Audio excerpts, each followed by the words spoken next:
tutti noi non sapevamo da quel 5 maggio se avessimo avuto l'opportunità di poter rialzare un trofeo. Quando io dico la ciliegina sulla torta è stata la Champions, no perché la Champions, il triplete, è perché in quell'Inter del 2010 a Madrid c'erano Toldo, Cordoba, Materazzi e Zanetti, che erano un po' quelli che quel 5 maggio soffrirono tantissimo perché non alzammo quel trofeo, però poi alla fine il karma è tornato e ci ha ridato tutto con gli interessi.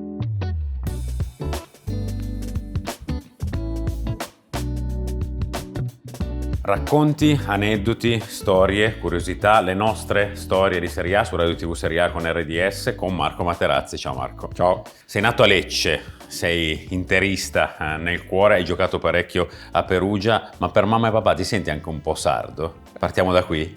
Parte mamma sì, perché era sarda al 100%, mio padre sapete che è nato in Sardegna ma Veneto Friulano, quindi sono un misto sangue, dai. A 15 anni la perdita della mamma. Quanto ti ha segnato quella perdita nella tua vita? Io innanzitutto dico sempre, quando manca una mamma non c'è età, perché è capitato anche a miei amici che l'hanno persa che aveva 80 anni e non sai mai le parole per confortare le persone quali possano essere, perché non c'è le condoglianze piuttosto che è un peccato, sta male, perché una mamma è sempre una mamma e ripeto, non c'è età per poterla perdere.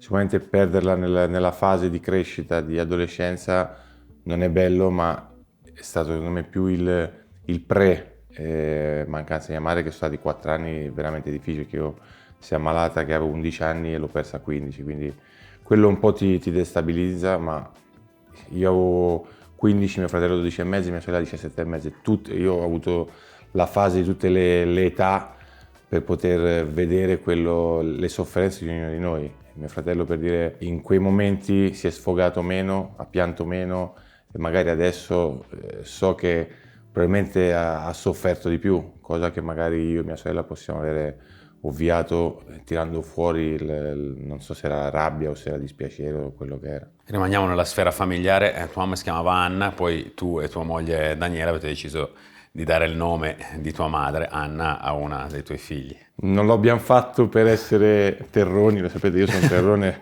nato a Lecce e orgoglioso di esserlo. Prima di tutto perché era bello il nome e poi avevo questo desiderio. E alla fine poi abbiamo sempre pensato che non dovesse essere un ricordo di mia madre, ma una nuova vita che era quella di mia figlia. Anna, Gianmarco, Davide, quanto siete orgogliosi dei vostri figli? Beh, siamo orgogliosi perché sono dei bravi ragazzi, questo è il merito sicuramente di mia moglie, in parte anche mio perché ho cercato di non fare danni, perché quando stai molto fuori di casa quello che non devi fare è non seguire le direttive che ci sono poi in casa, che sono quelle che detta chi ci sta di più, che era in quella circostanza mia moglie. Il più grande complimento è quando mi dicono sono dei bravi ragazzi, e quella è la cosa per me più importante. E tua moglie Daniela, che ruolo ha avuto nella tua vita, nella tua carriera?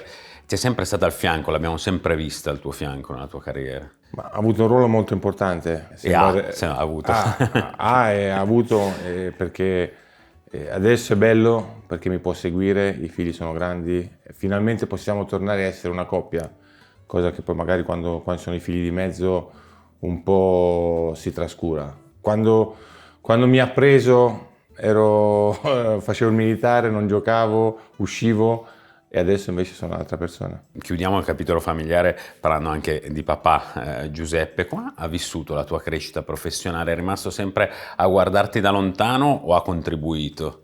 Ma io adesso ci scherzo, ci rido. Quando ho dovuto scegliere lo sport mi ha sempre detto gioca a basket. Quindi io quasi ho fatto di questo consiglio uno stimolo poi per dimostrare a lui che forse si sbagliava, e a vedere i risultati probabilmente anche lui sa di aver sbagliato. Magari non lo ammette in parte scherzandoci, però sono contento e orgoglioso di avergli dato torto. Hai citato tu il basket, hai sempre scelto il 23 per Jordan, forse non era più indicato il 91 per te di Rodman? Dipende per i tatuaggi o per il modo di giocare. Qui mi riallaccio un po' a quello che è stato il rapporto con mia moglie, che giocava a basket, e Jordan in quegli anni facevano delle repliche dell'NBA il sabato quando eravamo in ritiro. Io ero con Marco Negri, la prima cosa era si mangiava e subito Italia 1 se non erro, facevano vedere le repliche delle partite di NBA, c'era ancora Michael Jordan negli ultimi anni. E da lì poi ho preso purtroppo il primo anno il 19 quando sono arrivato a Perugia, poi il 36 perché ero andato via e poi sono liberati i miei numeri, il mio numero, e quello che poi mi ha accompagnato un po' per tutta la carriera, sposandomi anche il 23, e la prima nascita di mio figlio, il primogenito è stato il 23, quindi un po' mi ha accompagnato. Sì, c'è un numero che solitamente gira nel È il mio destino numero preferito. delle persone, il numero preferito. E Matrix invece è stato Roberto Scarpini il primo a darti questo soprannome. Ma penso che abbia fatto una ricerca tra tanti tifosi, un sondaggio, chiamiamolo così, e da lì è poi nato Matrix. Sei contento di questo Sì, soprannome? perché oramai mi ci chiamano, quindi non so mai quando girarmi, quando partono, ma già mi giro. Diciamo due date, 2 febbraio 1997, 25 aprile 2001. Che significato hanno queste due date? L'esordio in Serie A e la prima in nazionale, tutte e due a Perugia, una contro il mio destino che era l'Inter. Venivo dal Carpi, avevo fatto 6 mesi a Carpi, ero tornato dopo appena 3 mesi, mia moglie non voleva tornare, perché no, stiamo tanto bene a Carpi, era stata la prima convivenza, e io dissi sì, ma andiamo in Serie A. Ma non era molto contenta, invece poi arrivai a Perugia, mi ricordo c'era, mi sembra, Di Cara squalificato e dovetti giocare la prima partita contro l'Inter. Ammetto che non dormii le prime 4-5 notti di quella settimana perché dovevo marcare Djorkaeff e Zamorano e non sapevo cosa aspettarmi, questo impatto con la Serie A non era facile, invece pareggiammo 0-0 e rischiai anche su un calcio d'angolo quasi di fare gol, quindi fu una bella partita, non subimmo gol e da lì in poi giocai quasi tutte le partite con il Perugia. E poi, come hai detto tu, anche questo destino che ritorna, perché l'esordio nazionale sempre a Perugia. Ma quello è stato dopo, perché poi sono andato all'Everton, a quei tempi quando giocavi all'estero non potevi aspirare alla nazionale e quindi decisi di tornare per giocarmi questa chance, sapendo che non era assolutamente facile perché c'erano Maldini, Nesta e Cannavaro, veramente sapevo che era molto difficile, però ho detto vale la pena rischiare. Ci fu questa partita contro il Sudafrica a Perugia, fui convocato con Liverani un po' anche perché sai, in quegli anni nella città dove si giocava probabilmente se c'era l'opportunità di convocare qualcuno convocabile della squadra del posto veniva prescelto, e in quegli anni c'eravamo io e Liverani. Andai in ritiro il lunedì, mi accompagnò mia moglie, la chiamai se io torno a casa perché non posso stare in mezzo a questa gente, che veramente mi sentivo come il primo giorno di scuola quando non sei preparato, sembrava uno che non aveva mai giocato a calcio, e vieni a prendere che io torno. I primi 2 allenamenti furono così, emozionanti, emozionato, un pesce fuor d'acqua, invece poi andai in campo e fui il migliore in campo e da lì poi è partita la mia storia con la nazionale. Che poi spesso, no, ti è capitato nella tua carriera, magari avevi qualche insicurezza prima, poi quando entri in campo e quando entravi in campo era un altro Marco Materazzi, no? Era il mio bello, perché poi mi trasformavo e avevo qualche santo in paradiso. E anche bravura, e anche merito. A Perugia hai trovato le persone più importanti della tua carriera che ti hanno permesso poi di fare il salto di qualità, o è stato un po' un mix? Ma io penso che è stato un mix, perché ho avuto la fortuna di avere grandi allenatori, grandi persone, vedi Mazzone, vedi Cosmi, vedi Lippi, vedi Mourinho. Ne ho avuti tantissimi che mi hanno aiutato e mi hanno fatto capire come comportarmi nelle 2 fasi, sia che facessi il giocatore, sia che facessi l'uomo spogliatoio, sia che facessi l'allenatore, perché ho avuto gente, allenatori a Perugia che non mi vedevano e da lì ho imparato, mi hanno insegnato che le persone più importanti di un gruppo sono quelle che giocano di meno, perché poi nel momento di difficoltà, quando arrivano le squalifiche, gli infortuni, sono quelle che ti devono tenere la squadra a certi livelli, e quindi da quelli ho imparato di non fare mai quello che hanno fatto loro a me. Penso poi quando sono stato in India, anche se per poco ho fatto allenatore, ho fatto tesoro di queste esperienze e ho vinto. Quindi sì. Grazie anche a quelli che secondo me non sapevano comportarsi con le persone che hanno più bisogno in quei momenti, perché la pacca sulla spalla va sempre data a chi gioca meno, perché non ha la soddisfazione di giocare la domenica, però è quello che poi allena i titolari, no? Perché durante la settimana poi sono 25, adesso magari di più, sono quelli che ti alzano il livello in allenamento e fanno sì che i giocatori che giocano poi la domenica sono allenati. Tu hai alzato parecchio il livello anche dal punto di vista realizzativo. Viene in mente la stagione del record, 12 gol nel 2000-2001. Che cos'era il gol per te? Perché era strano vedere un difensore così votato al gol. Lo cercavi? Ho il rammarico perché ne potevo fare molti di più, perché saltai 2 partite, ci furono 2 calci di rigore contro la Fiorentina, tutti e due, uno con Saudati fatto a Firenze, uno sbagliato sempre con Stato di Parotoldo nel 2-2 quando Mancini esordì in Serie A con la Fiorentina. Quell'anno ero con Cosmi, io all'inizio dell'anno volevo andare via, poi non andai via, rimasi perché ci fu una rivoluzione a Perugia, perché arrivarono tanta gente dalla Serie C, dall'Interregionale, e non sapevo se quell'anno avessi avuto l'opportunità poi di poter andare a giocare nella squadra più importante, poteva essere l'Inter. E quindi mi allenavo, sono sincero, bene dopo l'Intertoto, perché prima dell'Intertoto non fui positivo per il gruppo perché volevo andare via sbagliando. E invece da lì in poi mi iniziai a allenare con Cosmi, trovammo il feeling. Io mi allenavo sempre attaccante tutta la settimana, a parte il sabato, dove dovevo tornare centrato su quello che era il mio reale ruolo, il difensore, e mi aiutò tantissimo, perché quando poi giochi martedì, mercoledì, giovedì e venerdì sempre attaccante, poi la palla prima o poi ti sbatte addosso, poi ci ho messo anche del mio, non è che se la devi mettere dentro, e quello mi aiutò tantissimo perché mi abituò a vedere la porta, a sentirla, e feci tanti gol. Potevano essere molti di più perché era anche l'anno dell'attaccante, sai che ci sono gli attaccanti che fanno le annate da 20 gol e poi non fanno più gol. E invece lì poi ne feci 12, ne feci 10 all'Inter e mi piaceva segnare. Lo hai detto tu prima, tra Perugia e Perugia, prima dell'Inter, c'è stato l'Everton. Che esperienza è stata? Esperienza bella perché era la famosa Premier League, ma non era la Premier League di adesso, era una povera Premier League, però sono sincero, a Perugia ero il capitano, non ero profeta in patria, mi volevano bene tutti, a partire da Gaucci, che con me è sempre stato un padre ma un signore, perché tutte le cose, al di là del fatto che potesse essere il personaggio che ti portava, aveva dei metodi che ti portava il ritiro se non vincevi, ma erano suoi metodi che poi l'hanno portato a essere quello che è stato. Come è sempre stato di parola, e non posso dire, anzi lo ringrazio apertamente perché mi ha dato l'opportunità di arrivare a giocare a certi livelli. E all'Everton io retrocessi con il Perugia l'anno che tornai dal Carpi. Poi mi prefissai di riportare il Perugia dove l'avevo lasciato, quindi in Serie A, e da lì mi vendettero all'Everton, quasi costretto ad andare all'Everton. C'era anche il Chelsea, ma poi non si fece nulla. E all'Everton io dissi no, non ci vorrei andare, vorrei rimanere qui, sono il capitano, ho vinto il campionato, solo che avevo il contratto da ragazzino. E quando andai all'Everton mi proposero 10 volte quello che guadagnavo a Perugia e firmai piangendo. Con mia moglie dice guarda che non sappiamo quello che sarà il futuro, dovetti firmare o sì.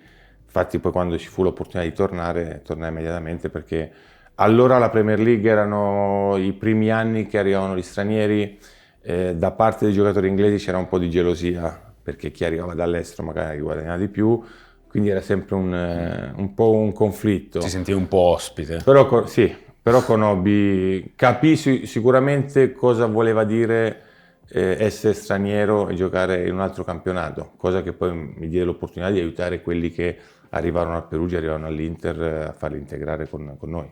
Abbiamo iniziato parlando di famiglia, appunto l'Inter cos'è? Casa, famiglia, amore? Beh, sicuramente non è stato amore a prima vista, però quasi, perché poi il primo anno che arrivai ci fu quasi una mezza rivoluzione, perché veniva da un derby perso 6-0 Io feci la visita America il giorno dopo quel derby, però fui illuminato perché quando entrai al CONI per la visita di idoneità c'era Ronaldo, quindi c'era il mio idolo, gli ho detto grazie, perché era uno dei motivi per la quale firmai per l'Inter. C'erano anche le altre che erano interessate, però erano interessate in ottica futura. Dico questo perché all'Inter firmai a gennaio e io avevo voglia di scegliere, e l'Inter era la squadra che prima o poi doveva tornare a vincere, perché erano, mi sembra, 17 anni che non si vinceva, ed era uno stimolo troppo grande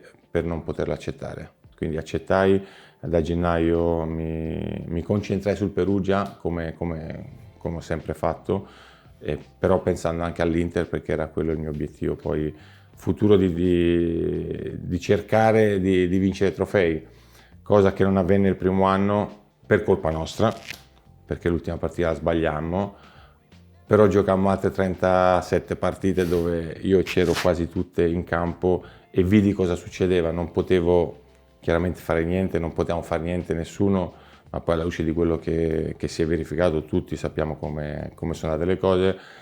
Però quando mi dicono lo scudetto perso nel 2001, io lo baratterei con altri 2-3 che ho vinto, perché era quello veramente del gruppo, perché non eravamo assolutamente i più forti.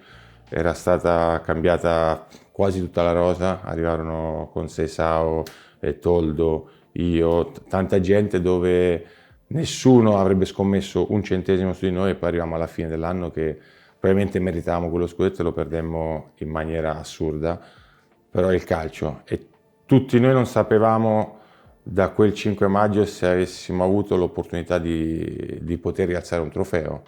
Quando io dico la ciliegina sulla torta è stata la Champions, no perché la Champions, il triplete, è perché in quell'Inter del 2010 a Madrid c'erano Toldo, Cordoba, Materazzi e Zanetti, che erano un po' quelli che quel 5 maggio soffrirono tantissimo perché non alzammo quel trofeo, però poi alla fine il karma è tornato e ci ha ridato tutto con gli interessi. No, perché poi, Marco, a volte si danno le etichette, no, ai giocatori in positivo e in negativo per una partita o per un evento o per un trofeo, però 5 scudetti consecutivi dal 2006 al 2010, 4 Coppe Italia, 4 Supercoppe italiane, una Champions, un mondiale poi anche con la nazionale. In una parola, vincente. Cioè, un giocatore è vincente solo per i trofei o secondo te c'è altro dietro la parola vincente? Dietro la parola vincente secondo me c'è la voglia di migliorarsi ogni allenamento, di voler alzare i trofei, perché poi sono quelli il succo, no? Voler giocare le partite importanti, vincere le partite importanti, perché sono tanti giocatori che sono fortissimi ma vincono solo nelle grandi squadre, e quando poi arrivano nelle competizioni che contano spariscono. E io fortunatamente, come hai detto tu prima, no? Quando entrai in campo la domenica ti trasformavi. E secondo me io ho sempre dentro le mie valigie quando vado in trasferta. Quando vado in trasferta c'è un'intervista di Lippi che c'era la differenza tra fuori classe e campione. Fuori classe è quello che non nel contesto di una squadra è quello bello, è quello che quando la squadra è forte vince perché anche la squadra è forte. Il campione è quello che invece ti fa vincere le partite, come un Gattuso, che quando gioca le partite importanti te le fa vincere. Sì, tu hai giocato con qualche campione, hai giocato. Tu senti fuori classe o campione? Io? Sì. Sono fortunato, ho giocato con i campioni. C'era consapevolezza, l'hai accennato tu l'anno del triplete, di vincere il triplete? Cioè, quando vi siete sentiti veramente così forte? Ti ricordi un momento in particolare? Ma noi eravamo forti perché intanto chi era arrivato ci aveva trasmesso questa forza, Samuel Eto'o, perché veniva da un triplete, aveva la mentalità per dire noi vinciamo, noi magari lo guardavamo e dicevamo questo è sicuro di sé. Quindi quando hai questa gente poi alla fine ti trascina anche, no? Avevamo un blocco storico che erano i Cordoba, i Zanetti, i Materazzi, li metto tutti sparsi, ma in quel contesto erano tutti importanti, perché tipo io o Ivan che magari giocavamo di meno, però sapevamo quello che potevamo dare al club. E poi arrivarono 5 giocatori dove chi ha messo mano, in questo caso Mourinho dopo la trasferta a Manchester, dove disse abbiamo bisogno di 5 giocatori, in una squadra che vinceva da 4 anni consecutivi non era facile.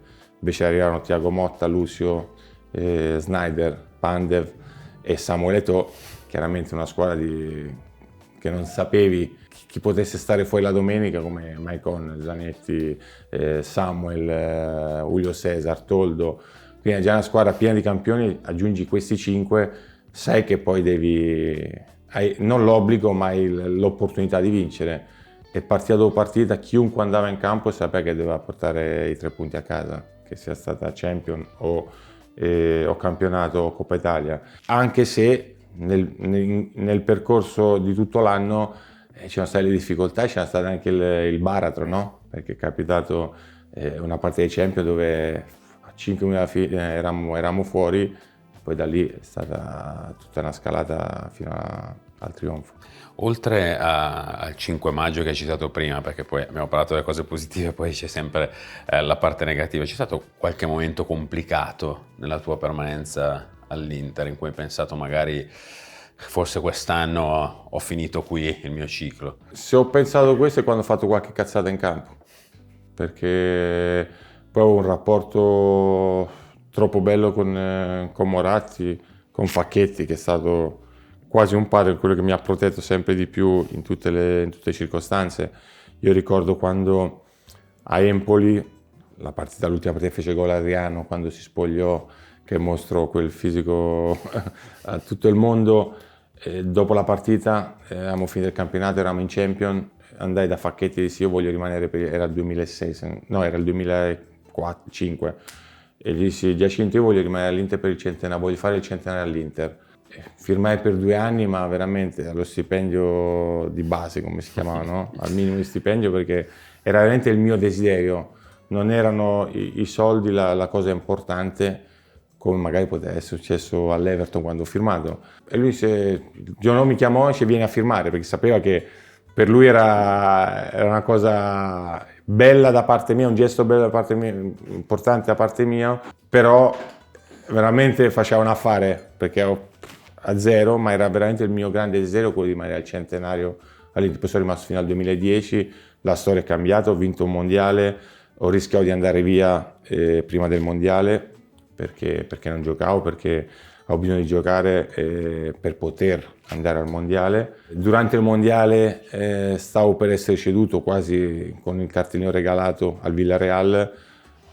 Non firmai perché il contratto era tutto in spagnolo, quindi non lo capivo dopo la prima partita, poi dopo la seconda ho detto aspetta, la terza, poi feci il gol, dico aspettiamo un attimo, poi da lì diventai titolare inamovibile negli anni successivi fino al 2008-2009 e rimasi all'Inter e penso feci la scelta migliore e giusta per me.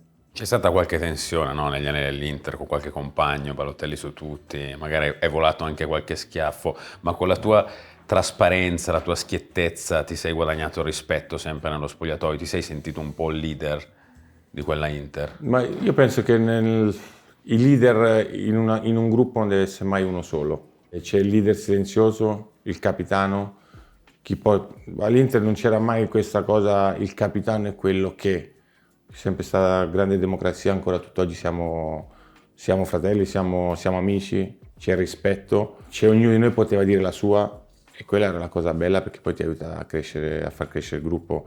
In allenamento sì, c'erano le tensioni, con Mario l'ho preso a calci nel culo, ma ancora oggi mi vuole un bene l'anima perché sa che ho fatto il suo, anche io ne ho presi tanti da mio padre, però quando c'è questo vuol dire che c'è voglia di insegnare e di far crescere le persone.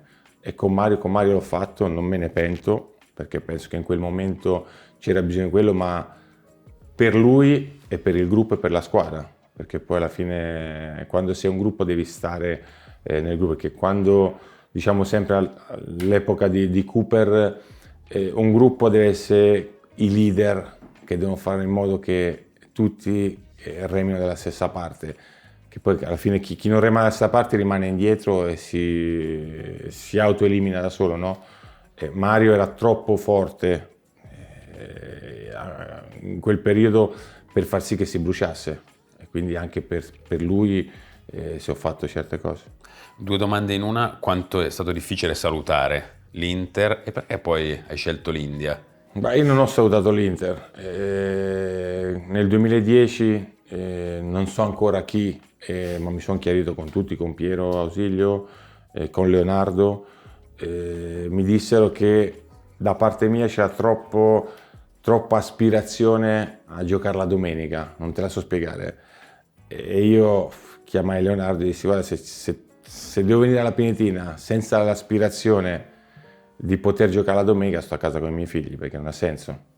Probabilmente in quegli anni posso dire molto onestamente che mancò qualcosa, perché lo seppi, parlando con i miei compagni, in allenamento non c'era più quella voglia di poter vincere anche solo la partitella, ma era andiamo al campo, facciamo allenamento e poi torniamo a casa. E per una squadra penso sia la cosa più deleteria che possa succedere, perché poi, dicevo prima, quelli che giocano meno sono quelli che alzano un po' il livello, no? E quando tu la domenica fai degli allenamenti piatti e arrivi la domenica giochi sempre piatto. E io a malincuore, con un contratto in essere, dovetti smettere. L'Inter pagò tutto il contratto, come è giusto che sia, e io rimasi fuori. Ebbi l'opportunità di andare in qualche altra squadra in Italia, probabilmente l'avrei fatto anche per orgoglio. Potevo andare in America, ma allora non era ancora il calcio di adesso, e decisi di smettere. Poi l'India è arrivata dopo 3-4 anni per non lo so, perché ci fu questa lega, mi chiamarono, sai che c'è, prova a fare l'allenatore. Infatti il primo anno dovevo fare l'allenatore, ma anche lì non giocavo da 2 anni. Dopo le prime 2 partite che vincemmo, la terza e la quarta perdemmo, partimmo come ultima franchigia, senza ritiro, senza niente. La prima partita mi ricordo ancora contro Pires, contro la squadra di Zico a Goa, mi gira verso la panchina e dico: ma chi me l'ha fatto fare? Dobbiamo prendere 4 gol, invece vincemmo. 2 partite si montarono un po' la testa i ragazzi, e allora perdemmo la terza, la quarta, la quinta, ho detto: vabbè, il sabato mi alleno io.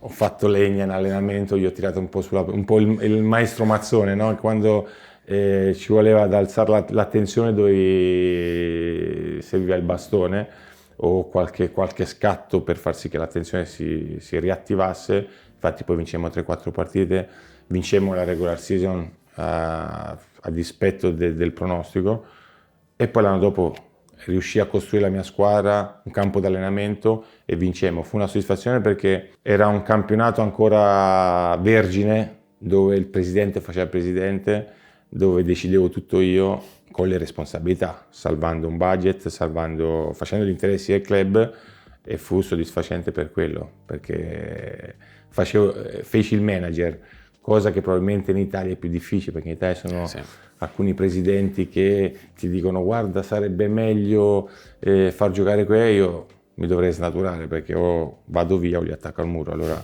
ho deciso di non fare allenatore. Senti, meglio essere campione d'Europa con l'Inter o campione del mondo con l'Italia? È come dire: vuoi più bene a papà o a mamma? Con la nazionale è stata un'emozione forte, perché l'obiettivo mio in nazionale era, soprattutto nelle competizioni importanti, di giocare la terza partita, quella già qualificati, tranquillo. Invece dovetti entrare alla terza partita decisiva, perché avessimo perso, saremmo tornati a casa. Avessimo pareggiato, probabilmente io ero ancora per terra, che Ronaldo fece quelle finte la partita dopo, no? Dopo i gironi, quindi avremmo incontrato il Brasile. Invece feci un gol molto importante con la Repubblica Ceca, che secondo me è il gol più importante della mia carriera nazionale, perché ci permise di incontrare Australia, Ucraina, e obiettivamente un percorso un pelino diverso, dove abbiamo avuto l'opportunità di crescere, di fare gruppo, e poi arrivare poi in semifinale con la Germania, che secondo me quella è stata la vera finale, vincere e poi andare a vincere un mondiale anche per la lotteria dei calci di rigore, perché secondo me obiettivamente in finale non eravamo forti come loro, anche se eravamo italiani, e gli italiani sono sempre scomodi. So che ormai da 19 anni ti chiedono tutti del mondiale, della testata di Zidane, se ne è parlato credo anche fin troppo. Ti chiedo invece se hai rivisto, e quante volte hai rivisto Italia-Francia, non tanto dalla testata. Ma la rivedo i rigori, ho paura di sbagliarlo, però so che devo tirare forte tra palo e paletto, come mi insegniamo da bambino, che è sempre gol. E poi di quella finale a me piace ricordare i 2 gol che ho fatto, e le parole di Gigi Riva a fine partita, quando disse: baratterei tutti i miei gol per questi tuoi oggi di stasera a Berlino. È detto da Gigi Riva, penso che sia una bella cosa. Siamo alla raffica finale, adesso partiamo con domanda e risposta. Il tuo compagno ideale in campo e fuori dal campo nel tuo ciclo azzurro, quindi in nazionale. Cannavaro con Gattuso davanti alla difesa. Difensore duro, a volte al limite, un'etichetta che ti ha condizionato in carriera o ti ha esaltato? Ma non ci ho mai fatto caso, perché ogni partita per me era una guerra sportiva. Io non faccio vincere nemmeno mia figlia a ping pong, che non è capace. La tua autobiografia si intitola Una vita da guerriero. Ti senti ancora un guerriero? Bah, lo sono sempre stato perché ho dovuto lottare contro i pronostici, contro i maligni, visto che mio padre faceva lo stesso mio mestiere, quindi sai, adesso l'ho vissuto un po' con i miei figli che hanno preso un'altra strada, appunto forse per il cognome pesante, e quindi ho dovuto remare per poter dimostrare a tutti quanti che poi alla fine ho raggiunto quello che ho raggiunto per le forze della mia famiglia, dei miei 3 figli e mia moglie. A proposito, parentesi, sei diventato nonno. Sì. Che emozione si prova? È la stessa o è diversa da diventare È totalmente papà? diversa. Totalmente. Tutti dicono è più forte di un figlio. Per me no, sono onesto, perché i figli sono figli. I nipoti sono i figli dei figli, quindi se li godano loro, io me lo godo, sono innamorato, sono contento di essere nonno, però i figli sono i figli. Guardi la nostra Serie A, vedi un altro Materazzi? Sì, Bastoni. Quanti erano colleghi, quanti sono rimasti amici? Uno in particolare, se ti viene in mente. Io ho avuto tantissimi colleghi, sono stato fortunato perché gioco con tutti i più forti. Totti, Del Piero, Baggio, Snyder, Milito, Eto'o, tutti quanti. Ho avuto Ronaldo, Vieri, non sto qui a fare l'elenco. Gli amici sono quelli che poi se chiami al telefono rispondono immediatamente. A me rispondono quasi tutti o tutti, però posso dire Gattuso è quello che sono più affezionato insieme a Stankovic perché ho quasi dormito più con lui che con mia moglie, e Gattuso perché l'ho cresciuto da quando aveva 15 anni, quando l'ho aiutato a scappare a Glasgow saltando gli spogliatoi e rischiando che Gauci sapesse qualcosa mi avrebbe ammazzato. Qualcosa che non rifaresti nella tua carriera? Bah, le sciocchezze che ho commesso in campo. Qualcosa che rifaresti meglio? Non è facile, meglio perché sono stato fortunato, ho ottenuto tutto quello che ho voluto, sono caduto tante volte ma mi sono sempre rialzato, quella è la cosa importante. Facciamo queste 3 etichette: un vino per Mourinho, Un vino per Mourinho e il Sassicaia, uno per Lippi il Valentini, Trebbiano d'Abruzzo, e uno per Materazzi. Champagne. Il giocatore che hai rispettato di più? In campo nessuno, Il più forte di tutti? Ronaldo è il fenomeno. Siamo alle ultime 2, la top 11 interista di Marco Materazzi. Questo è difficile, mi mette in difficoltà. Dico Julio Cesar, Maicon, Chivu, io non mi metto, faccio allenatore, posso. Samuel, Cordoba, Zanetti, Cambiasso, Stankovic, posso giocare a 6-7 punti. Giochiamo così. Prometto Ronaldo, Figo e Bobo Vieri. Una grande top 11, diciamo. L'ultimissima, Marco Materazzi nel 2035. Quanti anni mancano? 35. Con qualche altro nipote, penso. Spero che me lo faccia mia figlia, perché penso sia differente il figlio di una figlia femmina, e poi felice, girando il mondo. Grazie Marco. Grazie. Un'altra affascinante storia è stata raccontata e presto ce ne sarà un'altra qui su Radio TV Serie A con RDS. Storie di Serie A. Torna presto. Grazie.